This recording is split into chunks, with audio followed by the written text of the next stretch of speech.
বৃহত্তৰ হাজো ৰঙালী বিহু সন্মিলনীৰ তৰফৰ পৰা সমগ্ৰ অসমবাসীলৈ এই ৰঙালী বিহুৰ শুভেচ্ছা জ্ঞাপন কৰিছোঁ। এই ৰঙালী বিহুৱে অসমত শান্তি, সম্প্ৰীতি আৰু ভাতৃত্ববোধৰ এটা বাট দেখুৱাওক আৰু আগত দিনত অসমখন যে সমৃদ্ধ হ'ব পাৰে তাৰাই আমি কামনা কৰিছোঁ। বৃহত্তৰ হাজো ৰঙালী বিহু সন্মিলনীৰ 3দিনীয়া কাৰ্যসূচী আজি পতাকা উত্তোলন কাৰ্যসূচীৰে আৰম্ভ হৈছে আৰু অহাকালি আৰু পৰহি আমাৰ এই 2টা দিনত সাংস্কৃতিক অনুষ্ঠান আছে আৰু 15 তাৰিখৰ যি আমাৰ আকৰ্ষণীয় সাংস্কৃতিক অনুষ্ঠান তাত দীপান্বিতা ডেকাক আমন্ত্ৰণ জনোৱা হৈছে। তেখেতে গীত পৰিৱেশন কৰিব আৰু অহাকালি 14 এপ্ৰিল তাৰিখ 1 বহাগত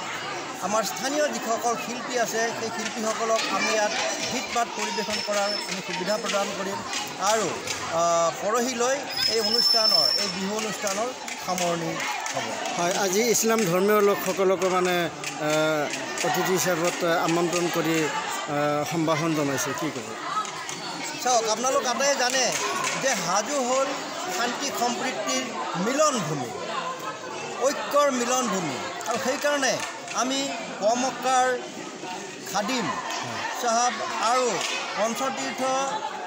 দলৈ চাহাব এই দুগৰাকী ব্যক্তিক আমি প্ৰমুখ কৰি আমি এটা সমন্বয়ৰ বাৰ্তা আমি প্ৰেৰণ কৰিছোঁ আৰু এই বাৰ্তাটোৱে আমাৰ যি ঐতিহ্য, আমাৰ যি সংস্কৃতি, সেই সংস্কৃতিক আৰু কিছু সবল কৰিব বুলি আমি কামনা কৰিছোঁ আৰু সকলো সম্প্ৰদায়ৰ লোকৰ মাজত আমি শান্তি সম্প্ৰীতি অটুট